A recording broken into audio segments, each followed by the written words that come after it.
ہر بندہ دولت کے ہوتے ہوئے نیک ہو سکتا، تو یہ اللہ اگر رکھتا ہے نا اعتدال میں تو شکر کرے اللہ کا، ورنہ تو لوگ عیاشیاں کریں، پتہ نہیں کیا کچھ کر گزرے۔ تو حضرت فضالہ کہتے ہیں کہ میں نے خنجر تیار کیا اور میں نے بغل میں اس کو چھپایا، اوپر میں نے چادر اوڑھ لی۔ اب مجھے پتا تھا ظہر کی نماز کے بعد نبی پاک صلی اللہ علیہ وسلم طواف کعبہ کے لیے، بیت اللہ شریف کے طواف کے لیے جاتے ہیں۔ کہتے میں بھی اس طرف بڑھا، رستے میں نا وہ خاتون جس کے گھر میں نے رات آنا تھا، میں نے دروازے پہ دستک دی، میں نے کہا کہ تیار رہنا، آج میں بڑے پیسے لے کے آؤں گا۔ اسے میں نے یہ کہا اور پھر میں چلا گیا بیت اللہ شریف کا طواف کرنے۔ کہتے ہیں اللہ کے محبوب بھی طواف کر رہے تھے تو میں نے بھی طواف شروع کر دیا۔ ارادہ یہ تھا کہ جہاں نبی پاک علیہ السلام میرے قریب سے گزریں گے تو موقع پا کر میں حضور کے جسم اقدس پر خنجر کھونپ دوں گا اور معاذ اللہ شہید کر دوں گا۔ کہتے ہیں حضور ایک دفعہ بھی میرے پاس سے گزرے تو میں ہمت نہ کر سکا، دوسری دفعہ بھی پاس سے گزرے تو میں ہمت نہ کر سکا، تیسری دفعہ بھی گزرے تو میں ہمت، نبی کریم صلی اللہ علیہ وسلم 2-3 دفعہ گزرے تو فرماتے ہیں کہ مجھے موقع نہ ملا، اس لیے کہ حضور فرماتے ہیں اللہ نے روب کے ساتھ میری مدد فرمائی، دشمن پر میرا روب طاری ہو جاتا ہے۔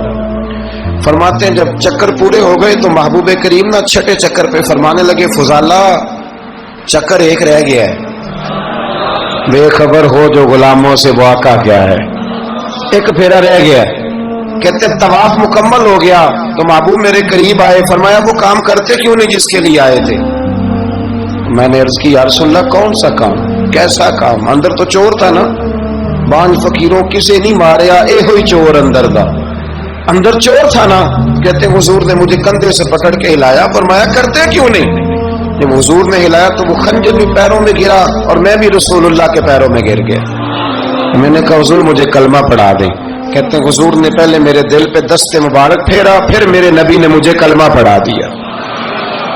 اب نا مرید ہونے والا کہتا ہے کہ جی آہستہ آہستہ میں ٹھیک ہو جاؤں گا۔ اب وہ آہستہ آہستہ کا کیا ترجمہ ہے یہ بالکل سمجھ نہیں آتی۔ بھئی کسی بندے سے 5 لاکھ روپیہ لینا ہے تو اس سے وہ کہتا ہے جی میں آہستہ آہستہ دوں گا، 500 روپیہ دے دیا کروں گا روز کا، تو کہتے ہیں میری رقم خراب ہوتی ہے، پورے دو۔ اور نیکی کی بات جب آتی ہے تو کہتے ہیں حضرت صاحب دین اتنا سخت نہیں ہے، میں آہستہ آہستہ ٹھیک ہو جاؤں گا۔ اب میں مغرب عشاء پڑھنی شروع کر دی ہے میں نے، اب میں تسبیح لے لی ہے، کل میں نے بھی آہستہ آہستہ میں ٹھیک ہو جاؤں۔ یعنی رقم لینی ہو تو وہ آہستہ آہستہ قبول نہیں ہے، لیکن اور مکان کی رجسٹری اگر کرانی ہو تو مالک مکان کہے کہ آہستہ آہستہ کرا لو، کہتے ہیں پیسے پورے دیے، سویرے چل اور بیان دے۔ یہ کیا بات ہوئی؟ یہاں یہ جو ہمارا ماحول تھا نا کر لیں گے ہو جائے گا، یقین کریں لوگ قبروں میں چلے گئے ہیں پر مسجدوں میں نہیں آئے۔ ہر کام سے لوگ ریٹائر ہوئے پر گناہوں سے ریٹائر نہیں ہوئے، آخر تک تباہی اتر گئی لیکن لوگ بدلنے کو تیار نہ ہوئے۔ حضرت فضالہ کہتے ہیں ابھی میں نے کلمہ پڑھا، ابھی میں واپس آیا، رستے میں وہ بی بی کھڑی تھی، کہتے ہیں میں وہ شخص تھا کہ عورتیں مرتی تھی میرے اوپر اور کسی کی جرت تھی کہ وہ آئے بائیں شائیں کرے، لیکن فرماتے ہیں میں بی بی کے پاس سے گزر گیا، پہلے تو اس کا خیال تھا رکے گا، لیکن جب میں رکا نہ تو دروازے پہ آئی، اور جب میں گزر گیا تو اس نے آواز دی، لیکن میں نے سنی انسنی کر دی، جب آگے بڑھا تو میرے پیچھے دوڑی۔ فرماتے ہیں مجھے پکڑ کے کہنے لگی فضالہ تجھے کیا ہوا، تو وہی نہیں جو یہاں سے گیا تھا؟ آپ فرماتے ہیں میں کبھی نہیں رویا تھا، میں کبھی نہیں رویا تھا، اور جب کہا نا تو وہی نہیں، کہتے میں نے سر اٹھایا تو میری آنکھوں میں آنسو تھے، میں نے کہا میں جو گیا تھا وہ نہیں ہوں، اب تو میں محمد عربی کا غلام بن گیا، اب میں وہ نہیں ہوں، اب نہیں ہو سکتا کہ کوئی میری نظر میلی ہو جائے، یہ کیسے ممکن ہے؟ اب نا اسلام کی تعریف ہم نے یہ کی ہے کہ خبردار کوئی ہمارے قریب نہ آئے، ہم کسی کو بات نہیں کرنے دیتے کہ ہم مسلمان ہیں، ہم بات نہیں کرنے دیتے۔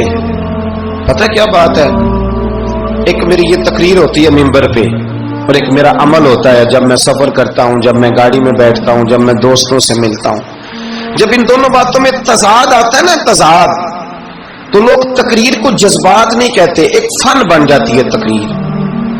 آپ کو پتہ ہے نا وائزین نعت خاں کہتے ہیں میں نے محفل لوٹ لی، پھر لوگ شمار کرتے ہیں کتنے لوگوں نے سبحان اللہ کہی، پھر لوگ شمار کرتے ہیں کہ آج 5 بندے روئے بھی تھے جب میں تقریر کر رہا تھا۔ تو پھر یہ فن ہے، یہ جذبات کا اظہار۔ سمجھ لیں بات کو کہ عمل جب آپ نہیں نہ کرتے عمل، تو آپ خود بڑے بے چین رہتے ہیں کہ یار یہ میں کیا کر رہا ہوں، یہ کون سا گورکھ دھندا ہے کہ میرا عمل صفر ہوتا جا رہا ہے۔ ہمارے ایک استاد تھے تو وہ فرمایا کرتے تھے کہ اگر پڑھے لکھے آدمی کو تم بے عمل دیکھو تو اس سے دور ہٹ جایا کرو، ورنہ تمہیں بھی بے عمل کر دے گا۔ میں نے ان سے عرض کی، میں نے کہا حضور یہ کیا ہے؟ تو فرمانے لگے اپنے حضرت صاحب سے پوچھنا، وضاحت کریں گے۔ میں نے حضرت صاحب سے کہا جی عجیب بات کر دی ہے، علم والے بندے کے پاس بیٹھ کے تو علم آتا ہے۔ تو وہ فرما رہے تھے کہ علم والے بندے کے پاس اگر وہ بے عمل ہو تو بالکل نہ بیٹھنا۔ تو حضرت صاحب فرمانے لگے انہوں نے صحیح کہا ہے۔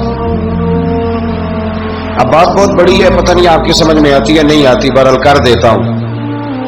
پڑھا لکھا بندہ اگر بے عمل ہو تو اس کے پاس، تو میں نے کہا حضور کیوں؟ فرمانے لگے اس لیے کہ وہ اپنی بے عملی پر بھی دلائل دے گا۔